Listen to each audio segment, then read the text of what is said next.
जन्म से पहले और मृत्यु के बाद आत्मा कहाँ रहती है। मित्रों, आज हम इसी विषय पर बात करने जा रहे हैं। मित्रों नमस्कार, हमारे चैनल धीरज जोशी ज्ञान में आपका स्वागत है। चलिए शुरू करते हैं। मित्रों, जैसा कि हम सभी जानते कि हमारे शरीर नश्वर है और यह बार बार जन्म मृत्यु को प्राप्त होते रहता है, लेकिन मरता सिर्फ हमारा शरीर ही है। इसके अंदर रहने वाली आत्मा को कुछ नहीं होता है। वह शरीर की मृत्यु के बाद वह आत्मा एक शरीर से लेकर दूसरे शरीर में प्रवेश करते रहता है और यह सिलसिला चलते रहता है। मगर आज हम लोग जानेंगे कि मनुष्य के जन्म से पहले और मृत्यु के बाद आत्मा कहाँ जाती है, क्या करती नहीं, इन्हीं सब के बारे में जानेंगे, जिसका वर्णन हिंदू धर्म के 18 पुराणों में से एक गरुड़ पुराण में दिया गया है। तो चलिए जानते हैं।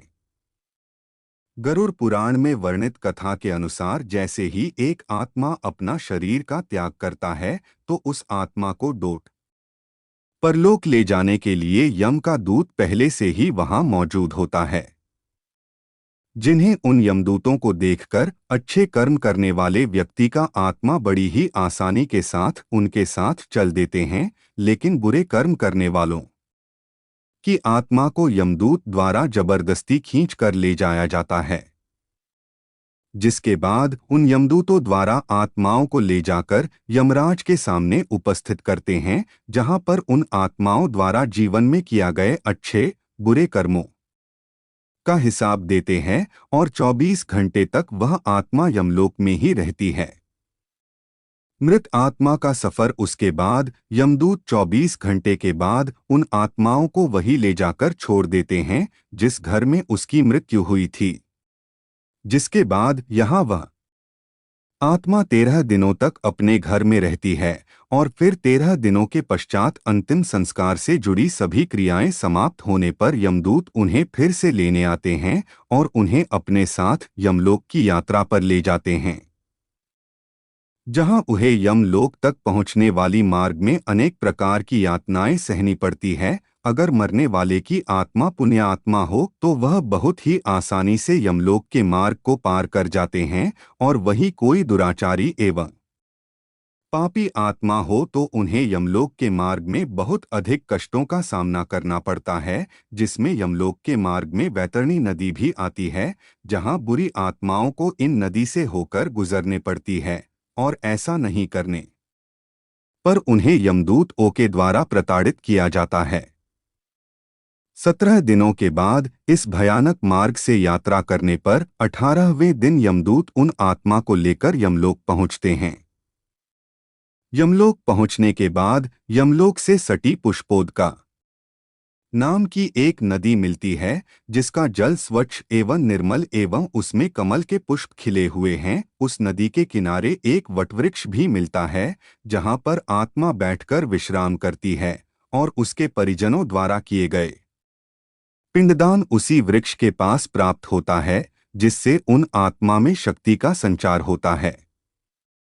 यमलोक में आत्माओं का स्वर्ग या नरक का गमन नदी पार करने के बाद जब आत्मा यमलोक में पहुंचती है, तब आत्माओं को यमदूतों द्वारा यमराज की सभा में उपस्थित किया जाता है, जहां उनकी सभा में एक से एक बढ़कर ज्ञानी एवं विद्वान मौजूद रहते हैं। तब धर्मराज उन आत्मा को किए गए कर्मों के अनुसार एवं वहां उपस्थित ज्ञानी एवं विद्वानों की सहमति से उन्हें स्वर्ग या नरक लोक भेज दिया जाता है, जहां वह अपने कर्मों का फल भोग सके। कुछ आत्मा ऐसी भी होती है जो मोक्ष को योग्य होती है, उन्हें विष्णु लोक भेज दिया जाता है। ऐसे आत्माओं को फिर इस संसार में पुनर्जन्म लेने की आवश्यकता नहीं पड़ती है।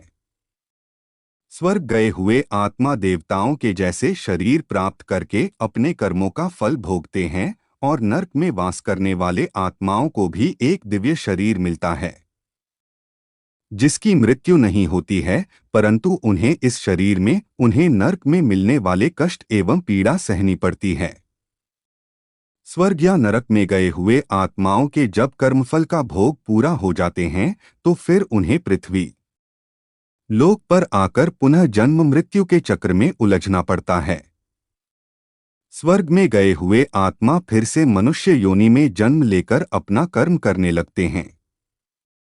नरक में रहने वाली बुरी आत्मा अपने कर्मों का फल भोगकर फिर से पृथ्वी लोक पर आकर पशु पक्षियों, पेड़ पौधे एवं 84 लाख योनियों भटकने के बाद तब फिर उन्हें सकाम कर्म एवं मोक्ष प्राप्त करने के लिए मानव शरीर प्राप्त होता है। फिर भी आज के समय में लोग धर्म का आचरण छोड़कर गलत राह पर चलते हैं। इसका परिणाम लंबे समय तक भुगतना पड़ता है। इसलिए दोस्तों, हम लोग जीवन में जितने अच्छे से अच्छे कर्म करें तभी हमारा मानव जीवन सफल होगा।